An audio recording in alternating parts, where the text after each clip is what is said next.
നാളെ 10ാം ക്ലാസ്സിലെ പരീക്ഷ മലയാളം സെക്കൻഡാണ്. അടിസ്ഥാന പാഠാവലിയാണ്. അപ്പോൾ അതിലൊന്നാമത്തെ യൂണിറ്റായിട്ട് വരുന്നത് അരങ്ങും പൊരുളും എന്നുള്ളതാണ്. അരങ്ങും പൊരുളും. അപ്പോൾ അത് പെട്ടെന്ന് ജസ്റ്റ് ഒന്ന് പറഞ്ഞു പോകുന്നത് മാത്രം. അടുക്കള ജോലികൾ അല്ലെങ്കിൽ വീട്ടുജോലികൾ അമ്മയിൽ നിന്ന് മകളിലേക്കും മരുമകളിലേക്കും കൈമാറി കൊടുക്കേണ്ട ഒരു ഉത്തരവാദിത്വമായി കണക്കാക്കപ്പെടുന്ന പൊതുബോധം സമൂഹ മനസ്സിൽ എത്രമാത്രം ഉറച്ചുപോയിരിക്കുന്നു എന്ന ഞെട്ടലുണ്ടാക്കുന്നു ഈ യൂണിറ്റിലെ ഷാഹിന ഇക്കയുടെ ചിത്രകാരി എന്ന കഥ. ബാല്യകാല സഖി എന്ന സിനിമയ്ക്ക് വേണ്ടി KT മുഹമ്മദ് എഴുതിയ ഗാനമാണ് രണ്ടാമത്തെ പാഠഭാഗം. മൂന്നാമത്തെ പാഠഭാഗമായ ഒരു പക്ഷിക്കുഞ്ഞിന്റെ മരണം വയലാർ വാസുദേവൻ പിള്ളയുടെ നാടകമാണ്. കഥാകാരൻ കഥയിലൂടെയും നാടകകൃത്ത് നാടകരചനയിലൂടെയും ഗാനരചയിതാവ് ഗാനങ്ങളിലൂടെയും മനുഷ്യ ജീവിതത്തെ സുന്ദരവും മൂല്യബോധത്തിൽ അധിഷ്ഠിതവുമാക്കി മാറ്റുക എന്ന ലക്ഷ്യത്തിലെത്തുന്നത് ഈ പാഠങ്ങളിലൂടെ കടന്നു പോകുമ്പോൾ നമുക്കും അനുഭവിച്ചറിയാൻ കഴിയും. അവിടെ പ്രവേശക പ്രവർത്തനമായി കൊടുത്തിരിക്കുന്നത് രവീന്ദ്രനാഥ് ടാഗോറിന്റെ വരികളാണ്. കല ആനന്ദമാണ്. ആ ആനന്ദം പ്രകാശം പോലെ സർവ്വവ്യാപിയുമാണ്. അതിൽ ചോദിച്ചിട്ടുള്ളത് രവീന്ദ്രനാഥ് ടാഗോറിന്റെ ഈ നിരീക്ഷണത്തെക്കുറിച്ചുള്ള കാഴ്ചപ്പാടുകൾ അവതരിപ്പിക്കുക എന്നതാണ്. കലയെക്കുറിച്ചുള്ള സ്വന്തം നിരീക്ഷണമാണ് ടാഗോർ ഈ വരികളിലൂടെ അവതരിപ്പിക്കുന്നത്. കല ആനന്ദമാണെന്നും കലകളിലൂടെ ലഭിക്കുന്ന ആനന്ദം പ്രകാശം പോലെ സർവ്വവ്യാപിയുമാണെന്നാണ് ടാഗോർ പറയുന്നത്. മനുഷ്യ ജീവിതത്തെ കൂടുതൽ സുന്ദരവും പ്രസാദാത്മകവുമായി മുന്നോട്ട് കൊണ്ടുപോകുന്നതിൽ കലകൾക്ക് വലിയ പങ്കുണ്ട്. ജീവിത സംഘർഷങ്ങളിലൂടെ കടന്നു പോകുന്ന മനുഷ്യർക്ക് സന്തോഷത്തിന്റെ ലോകം കാണിച്ചു കൊടുക്കുന്നത് കലയാണ്. മനുഷ്യ മനസ്സിനെ പ്രകാശിപ്പിക്കുന്ന വെളിച്ചമാണ് കല. നന്മയുടെയും ആനന്ദത്തിന്റെയും വെളിച്ചം ഭൂമിയിലും മനുഷ്യ മനസ്സുകളിലും നിറയ്ക്കുന്ന ദൗത്യമാണ് കല നിറവേറ്റുന്നത്. രവീന്ദ്രനാഥ് ടാഗോറിനെ നമുക്ക് എല്ലാവർക്കും അറിയാം. മഹാകവി രവീന്ദ്രനാഥ് ടാഗോറിന്റെ ഗീതാഞ്ജലിക്കാണ് ഭാരതീയ സാഹിത്യത്തിന് ആദ്യമായി നൊബേൽ സമ്മാനം ലഭിക്കുന്നത്. ശാരദാദേവിയുടെയും ദേവേന്ദ്രനാഥ ടാഗോറിന്റെയും 14ാമത്തെ പുത്രനായി കൊൽക്കത്തയിൽ ജനിച്ചു. അത് മനസ്സിലാക്കാൻ വേണ്ടി പറഞ്ഞു എന്ന് മാത്രം. ഇനി നമ്മൾ ചിത്രകാരി എന്ന പാഠം ഷാഹിന ഇക്കയാണ് എഴുതിയിട്ടുള്ളത്. ഫിസ ഒരു ചിത്രകാരിയാണ്. വിവാഹിതയായതോടെ അവരുടെ സർഗാത്മകമായ കഴിവുകൾ അംഗീകരിക്കാനോ പ്രോത്സാഹിപ്പിക്കാനോ ഭർത്താവിനും ചുറ്റുമുള്ളവർക്കും കഴിയുന്നില്ല.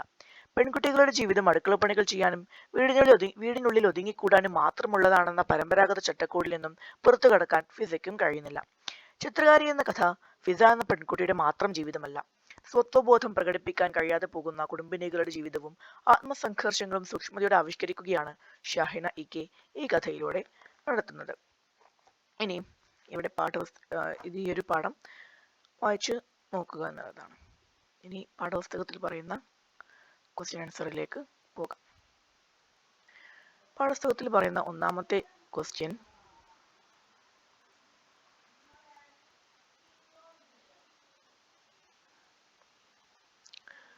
അവിടെ പറയുന്നത്രേ ഉള്ളൂ. കലാവിഷ്കാരങ്ങൾ ഏർപ്പെടുമ്പോൾ ലഭിക്കുന്ന ആഹ്ലാദാനുഭൂതികൾ ഫിസ എന്ന കഥാപാത്രത്തിന് അനുഭവിക്കാൻ കഴിയുന്നുണ്ടോ? ചർച്ച ചെയ്യുക എന്നാണ് അവിടെ പറയുന്നത്. ഇവിടെ നമുക്ക് അവിടെ മനസ്സിലാക്കേണ്ട പ്രധാനപ്പെട്ട ഒരു കാര്യം ചോദ്യത്രേ ഉള്ളൂ. കലാവിഷ്കാരങ്ങൾ ഏർപ്പെടുമ്പോൾ ലഭിക്കുന്ന ആഹ്ലാദാനുഭൂതികൾ ഫിസ എന്ന കഥാപാത്രത്തിന് ലഭിക്കുന്നുണ്ടോ? ചർച്ച ചെയ്യുക എന്നുള്ളതാണ്.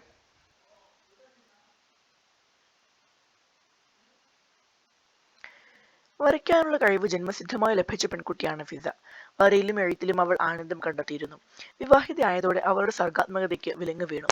പെണ്ണ് എന്നാൽ അടുക്കള ജോലി ചെയ്ത് ഭർത്താവിന്റെയും കുട്ടികളുടെയും വീട്ടിലെയും കാര്യങ്ങൾ നോക്കി ഒതുങ്ങി ജീവിക്കേണ്ടവളാണെന്ന ധാരണയുള്ള കുടുംബത്തിലേക്കാണ് അവൾ എത്തിയത്. ആ വീട്ടിൽ ഏകാഗ്രതയോടെ കലാസൃഷ്ടിയിൽ ഏർപ്പെടാൻ ഫിസയ്ക്ക് പലപ്പോഴും സാധിച്ചില്ല. ചിത്രം വരയ്ക്കുമ്പോൾ ഭർത്താവും അമ്മയും എത്തി നോക്കുന്നത് ഫിസയിൽ അസ്വസ്ഥത ഉണ്ടാക്കുന്നു.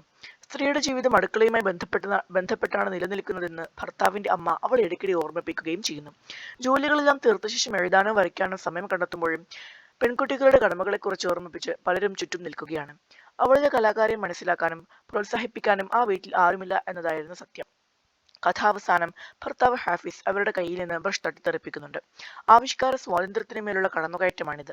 ഇത്തരം കുടുംബാന്തരീക്ഷത്തിൽ ജീവിക്കേണ്ടി വന്ന ഫിസയ്ക്ക് കലാവിഷ്കാരങ്ങൾ ഏർപ്പെടുമ്പോൾ ലഭിക്കുന്ന ആഹ്ലാദാനുഭൂതികൾ അനുഭവിക്കാൻ കഴിയുന്നില്ല. ഇവിടെ പറയുന്നത് കലാവിഷ്കാരങ്ങൾ ഏർപ്പെടുമ്പോൾ കലാകാരന്മാർക്ക് ലഭിക്കുന്ന ആഹ്ലാദമുണ്ട്, അനുഭൂതിയുണ്ട്. തന്റെ കലാവിഷ്കാരങ്ങൾ ഏർപ്പെടുമ്പോൾ കലാകാരന്മാർക്ക് ആഹ്ലാദമുണ്ട്, അനുഭൂതിയുണ്ട്. തന്റെ കലാസൃഷ്ടിയിൽ ലയിച്ചിരിക്കുന്ന ഒരാൾക്ക് സന്തോഷത്തിന്റെ പരമോന്നതിയിലെത്താൻ കഴിയും. ചുറ്റുമുള്ള എന്ത് പ്രതികൂല സാഹചര്യങ്ങളെയും അലിയിച്ച് ഇല്ലാതാക്കുന്ന മാന്ത്രികത കലാസൃഷ്ടിക്കുണ്ട്. എന്നാൽ ചിത്രകാരി എന്ന കഥയിലെ ഫിസ അത്തരത്തിലൊരു ആനന്ദം പേറുന്നവളല്ല. കുടുംബത്തോട് ചേർന്ന് നിൽക്കുന്ന അവൾക്ക് അവിടെ നിന്ന് സഹിക്കേണ്ടി വരുന്ന പ്രശ്നങ്ങളെ തരണം ചെയ്യാൻ കഴിയുന്നില്ല. ചിത്രരചനയിൽ അതീവ പ്രാവീണ്യമുള്ള അവൾക്ക് വിവാഹശേഷം അതിൽ വേണ്ടത്ര ഏകാഗ്രതയോടെ സമയം ചെലവഴിക്കാൻ കഴിയുന്നില്ല.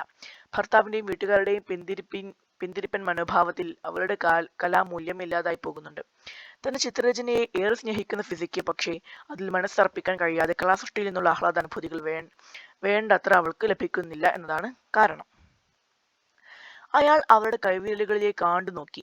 കൈവിരലിൽ അപൂർണമായ ഒരു ചിത്രത്തിന്റെ മഞ്ഞപ്പച്ച ചായങ്ങൾ അപ്പോഴും പട്ടി നിന്നിരുന്നു. നിശബ്ദമായ ഒരു കരച്ചിലൂടെ അവൾ കൈ കഴുകാൻ തുടങ്ങി. കഥാന്തി നൽകുന്ന സൂചനകൾ എന്തെല്ലാമാണ്? നിരീക്ഷണങ്ങൾ അവതരിപ്പിക്കുക.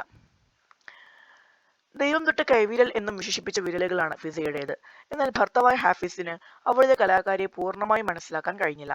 അവരുടെ വരയും എഴുത്തും അയാളെ വല്ലാതെ അലോസരപ്പെടുത്തിയിരുന്നു. വിവാഹശേഷവും ചിത്രരചന തുടരുമെന്ന് വിവാഹാലോചന തുടങ്ങുന്ന സമയത്തു തന്നെ അവർ പറഞ്ഞിരുന്നു. ഭർത്താവിന്റെ അച്ഛൻ അതിന് സമ്മതിക്കുന്നുമുണ്ട്. എന്നാൽ വിവാഹശേഷം അവരുടെ സർഗാത്മകതയെ തടസ്സപ്പെടുത്താനാണ് പലരും ശ്രമിക്കുന്നത്. വീട്ടുകാര്യങ്ങൾ ശ്രദ്ധിക്കാതെ ചിത്രരചനയിൽ ഏർപ്പെടുന്നു എന്നായിരുന്നു മറ്റുള്ളവരുടെ പരാതി. ഹാഫിസ് ഫിസയുടെ കയ്യിൽ നിന്ന് ബ്രഷ് തട്ടിത്തെറിപ്പിക്കുന്നതാണ് കഥാവസാനം നാം കാണുന്നത്. അപൂർണമായ ഒരു ചിത്രത്തിന്റെ മഞ്ഞപ്പച്ച ചായങ്ങൾ എന്ന കഥാവാക്യം അവൾക്ക് കലാജീവിതം മുന്നോട്ട് കൊണ്ടുപോകാൻ കഴിയില്ല എന്നതിന്റെ സൂചനയാണ്.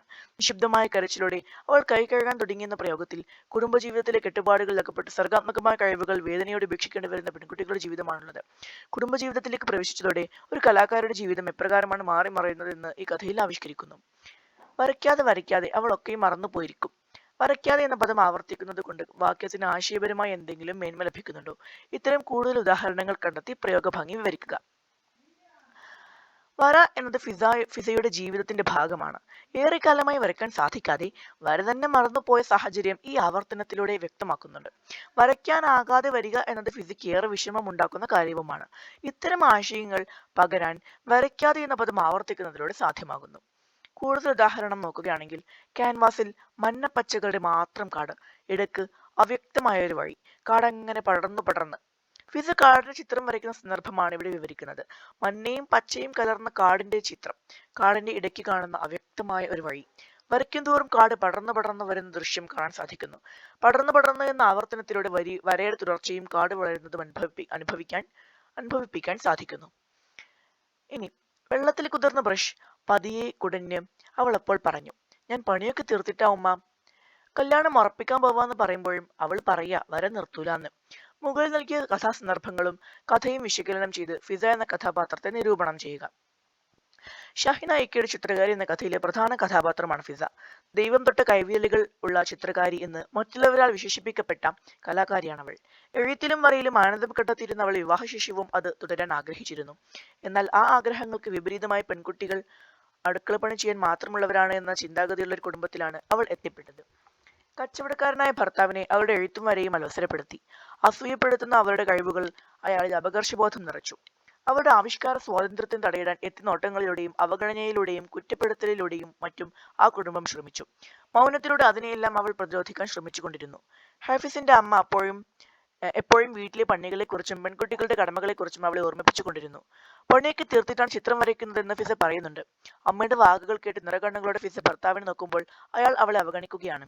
അവളുടെ ചിത്രങ്ങൾ കാണാനും വിവരങ്ങൾ അന്വേഷിക്കാനുമായി ആളുകൾ വന്നു പോകുന്നത് ഹാഫിസിനെയും കുടുംബത്തെയും അലോസരപ്പെടുത്തുന്നു. ചിത്രപ്രദർശനം നടത്താനുള്ള അവരുടെ ആഗ്രഹത്തിനും അയാൾ തടസ്സം നിൽക്കുന്നു. കഥയുടെ അവസാനം ഹാഫിസ് ഫിസയുടെ കയ്യിൽ നിന്ന് ബ്രഷ് തട്ടിത്തെറിപ്പിക്കുന്നു. തന്റെ ആവിഷ്കാര സ്വാതന്ത്ര്യത്തിനുമേലുള്ള ആ കടന്നുകയറ്റത്തെ പ്രതിരോധിക്കാൻ കഴിയാനാവാതെ നിശബ്ദമായി കരയാൻ മാത്രമേ അവൾക്ക് കഴിയുന്നുള്ളൂ. ചിത്രകലയെയോ ഒരു കലാകാരിയുടെ മാനസികാവസ്ഥയെയോ മനസ്സിലാക്കാൻ സാധിക്കാത്ത ഒരു കുടുംബത്തിലേക്ക് വിവാഹിതയായി കടന്നുവന്ന ഫിസയുടെ വീർപ്പുമുട്ടലുകളും നിസ്സഹായതയും നാം തിരിച്ചറിയുന്നു. സ്വത്വബോധം നഷ്ടപ്പെട്ട് ജീവിക്കേണ്ടി വരുന്ന അവസ്ഥയെ പ്രതിരോധിക്കാനുള്ള കരുത്ത് സ്വയം ആർജിക്കേണ്ടതിനെ ഓർമ്മിപ്പിക്കുന്നു ഈ കഥയിലെ ഫിസ. കല്യാണം ഉറപ്പിക്കാനായി വരുന്ന ഭർതൃപിതാവിനോട് താൻ വര നിർത്തില്ലെന്ന കാര്യം സൂചിപ്പിക്കുന്നുമുണ്ട്. കല, രാഷ്ട്രീയം, സാഹിത്യം തുടങ്ങിയ മേഖലകളിൽ പ്രശസ്തരാകാൻ സാധ്യതയുള്ള സ്ത്രീകൾ നൂറ്റാണ്ടുകളായി നേരിടുന്ന വെല്ലുവിളികളിൽ പുതിയ കാലം ഒരു മാറ്റവും വരുത്തിയിട്ടില്ലെന്ന് ഫിസ എന്ന കഥാപാത്രം നമ്മെ ഓർമ്മിപ്പിക്കുന്നു.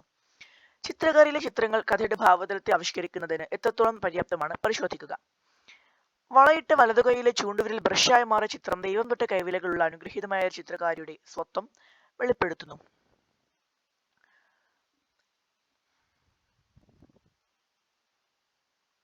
അതുപോലെ തന്നെ ഫിസയുടെ സങ്കല്പത്തിലുള്ള ചെറിയ മനോഹരമായ ചിത്രപ്പണികൾ ചെയ്ത വീട്, മനോഹരമായ ചിത്രപ്പണികൾ ചെയ്തിരിക്കുന്ന കൊച്ചു വീട്. ആ വീടാണ് ആ വീടാണ് കലാകാരിയുടെ ലോകം. ആ ക്യാൻവാസിനൊപ്പം ചിത്രകാരിയും ചേർന്ന് നിൽക്കുന്നു. കാട് ഒരു ഹൃദയമായി മാറുന്ന ചിത്രത്തിൽ കാടിനെ വരയ്ക്കാൻ ആഗ്രഹിക്കുകയും കാടിനെ സ്നേഹിക്കുകയും കാടിന്റെ ഭാഗമായി മാറുകയും ചെയ്യുന്ന ഫിസയെ കാണാം. കാടിന്റെ ഹൃദയത്തിനുള്ളിലാണ് അവൾ നിൽക്കുന്നത്. കാടും അവളും ഒന്നാകുമ്പോൾ അവിടെ നിന്ന് പൂമ്പാറ്റകളും തുമ്പികളും പറന്നുയരുന്നു. എന്നാൽ ആ ചിത്രത്തിൽ നിന്ന് ചായം വലിച്ചിറങ്ങുന്നത് അവളുടെ നിസ്സഹായതയെ സൂചിപ്പിക്കുന്നു.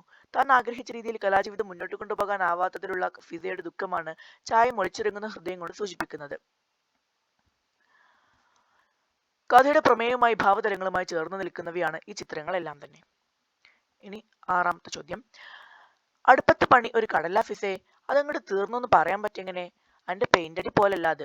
എന്നല്ല, അതൊന്നും പെണ്ണുങ്ങൾക്ക് പറ്റിയ പണിയല്ല.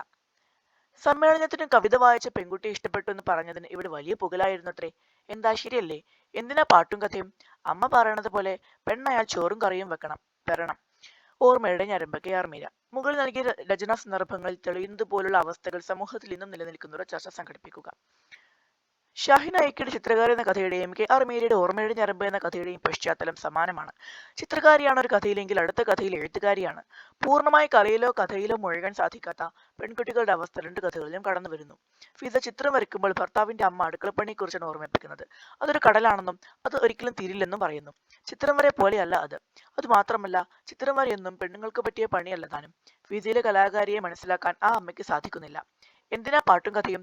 പെണ്ണയാൽ ചോറും കറിയും വരണം എന്നാണ് ഓർമ്മയുടെ ഞരമ്പ് എന്ന കഥയിലെ അമ്മയുടെ കാഴ്ചപ്പാട്. പെണ്ണിന്റെ ജീവിതം അത് മാത്രമാണെന്നും സാഹിത്യവും കലയും ഒക്കെ സ്ത്രീക്ക് നിഷിദ്ധമാണെന്നുമാണ് ഓർമ്മയുടെ ഞരമ്പിൽ പറയുന്നത്. ഇതുപോലുള്ള അവസ്ഥകൾ ഒരു കാലത്തുണ്ടായിരുന്നു. പല എഴുത്തുകാരികളും കലാകാരികളും അതിന്റെ വിഷമങ്ങൾ അനുഭവിച്ചിട്ടുമുണ്ട്. ഇപ്പോൾ സമൂഹത്തിൽ വളരെയധികം മാറ്റങ്ങൾ വന്നിട്ടുണ്ട്. പൂർണ്ണമായി മാറിയിട്ടില്ലെങ്കിലും ഒരു പരിധിവരെ സ്ത്രീകൾക്കും പെൺകുട്ടികൾക്കും കലയിലും സാഹിത്യത്തിലും മുന്നോട്ട് പോകാനുള്ള സാഹചര്യം ഉണ്ടായിട്ടുണ്ട്.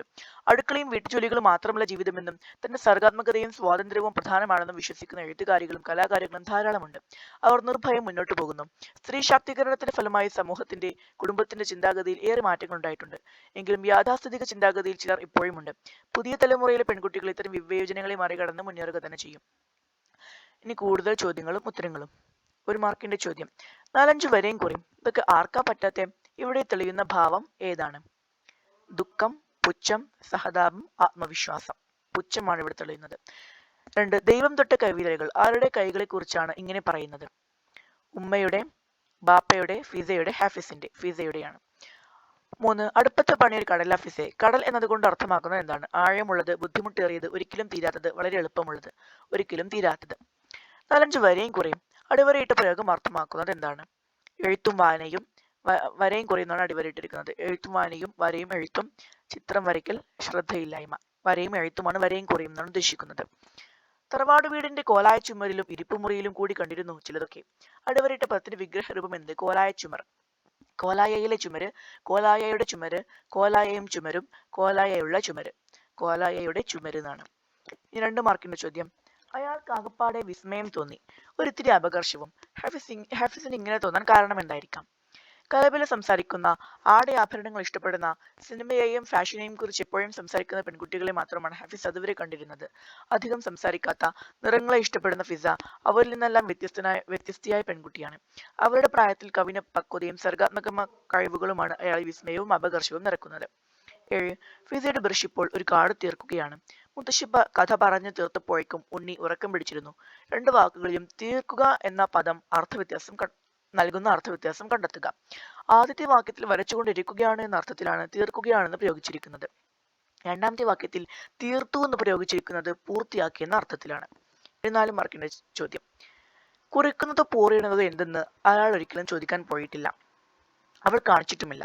2 കണ്ണുകളുടെ നനഞ്ഞ നോട്ടം തന്നിലേക്ക് പടരുന്നത് തീർത്തും അവഗണിച്ച് അയാൾ നഖങ്ങൾക്കുള്ളിൽ ചെളി അടർത്തിക്കൊണ്ടിരുന്നു.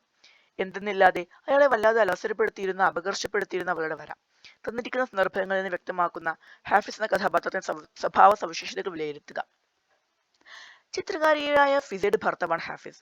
റബ്ബറിന്റെയും സ്വർണത്തിന്റെയും വിലകയറ്റിറക്കങ്ങൾ, നല്ല ഭക്ഷണം, ചിരിക്കാൻ വകതരുന്ന സിനിമ, ഇതൊക്കെയാണ് ഹാഫിസിന് താല്പര്യമുള്ള വിഷയങ്ങൾ.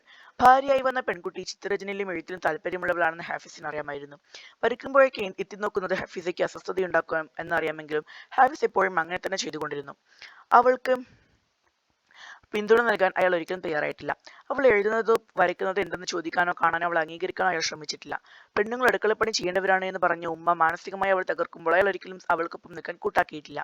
ഉമ്മയുടെ അതേ അഭിപ്രായമാണ് അയാൾ പിന്തുടരുന്നത്. അവളുടെ വര അയാളിൽ അപകർഷബോധം ഉളവാക്കുന്നതും കഥയിലുണ്ട്. ദൈവം തൊട്ട് അവളുടെ കൈവിരലുകളെ ഭയപ്പാടോടെ ഹാഫിസ് നോക്കുന്നത് അയാളുടെ അപകർഷബോധം കൊണ്ട് തന്നെയാണ്. പുരുഷൻ കുടുംബത്തിലും സമൂഹത്തിലുമുള്ള സ്ഥാനവും പങ്കും സ്ത്രീക്കും ഉണ്ടാകണമെന്ന് വാദിക്കുന്ന വർത്തമാനകാല സമൂഹത്തിൽ ഒരു കലാകാരുടെ ആവിഷ്കാര സ്വാതന്ത്ര്യത്തിൽ കടന്നുകയറ്റം നടത്തുന്ന ഹാഫിസ് പുരുഷ മേൽക്കോയ്മയുടെ പ്രതീകമായ കഥയിൽ മാറുന്നു. ഇനി കുടുംബത്തെ ആണുങ്ങൾക്ക് വായ്ക്കുരുചിയെ വലുതും വെച്ചുണ്ടാക്കുക, കുട്ടികളുടെ മക്കളുടെയും കാര്യം നോക്കുക, അത്രണ്ട് പെണ്ണുങ്ങൾക്ക് പറഞ്ഞ പണി. കഥാഭാഗം നിങ്ങൾക്ക് പരിചിതമായ ജീവിത സാഹചര്യങ്ങളും വിലയിരുത്തി സ്വാഭിപ്രായം വ്യക്തമാക്കുക.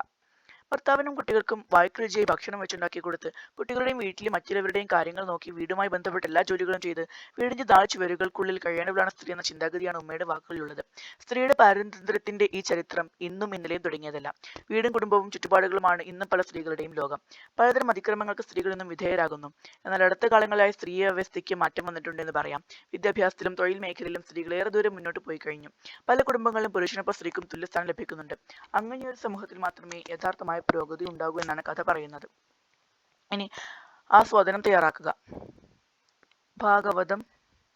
സന്ധ്യയ്ക്ക് കുളിച്ചെല്ലാ ശല്യത്തിൽ നിന്നും വേറിട്ടങ്ങു വായ്പു ദിവ്യമുറക്കെ ഭാഗവതം നീ വരുന്നില്ലേ, വന്നിങ്ങിരിക്കെ നൊക്കെ കേൾക്കാം താവകസ്വരം നീന്നരികിൽ എനിക്കിപ്പോൾ വെപ്പുവേലകൾ തേച്ചു കഴുകി തീരാനാകാതെത്ര പാത്രങ്ങൾ, നാളേക്കെത്ര കൊച്ചു കാര്യങ്ങൾ, കരിപറ്റിയ കയ്യാൽ മരണം വരെ തീരാ മഹാഭാഗവതം ഞാൻ മറിച്ചു വായിക്കുന്നു, മടിയാതെന്നും അങ്ങു കേൾക്കുവാൻ വരുന്നില്ല. വിജയലക്ഷ്മി. വീടും അടുക്കളയും മാത്രമാണ് സ്ത്രീയുടെ ലോകമെന്ന സമൂഹത്തിന്റെ കാഴ്ചപ്പാടിനെ വിമർശിക്കുന്ന കവിതയാണ് വിജയലക്ഷ്മിയുടെ ഭാഗവതം. സന്ധ്യയ്ക്ക് കുളിച്ച് എല്ലാ ശല്യങ്ങളിൽ നിന്നും മുക്തനായി ഭാഗവതം വായിക്കുകയാണ് ഭർത്താവ്. അതിനിടയിൽ തന്റെ ഭാഗവതം വായന കേൾക്കാൻ അയാൾ ഭാര്യയെ വിളിക്കുന്നുണ്ട്. പക്ഷെ ഒരിക്കലും തീരാത്ത അടുക്കളപ്പണിയിൽ കെട്ടിയിടപ്പെട്ടിരിക്കുകയാണ് അവൾ. ഇന്നിന്റെ മാത്രമല്ല നാളെക്കുറിച്ചുമുള്ള കൊച്ചുകാര്യങ്ങൾ വരെ അവളെ ആകുലയാക്കുന്നു. കരിപറ്റിയ കയ്യാൽ മരണം വരെയും തീരാത്ത ജീവിത ദുരിതങ്ങളാകുന്ന മഹാഭാഗവതം താൻ മറിച്ചു വായിക്കുകയാണെന്നും അത് കേൾക്കുവാൻ അങ്ങ് ഇതുവരെ വന്നിട്ടില്ലെന്നും അവൾ പറയുന്നു. അടുക്കളയും ചുറ്റുപാടും മാത്രമാണ് സ്ത്രീയുടെ ലോകമെന്ന കാഴ്ചപ്പാടിനോടുള്ള വിമർശനമാണ് ഈ കവിത നമ്മോട് പറയുന്നത്.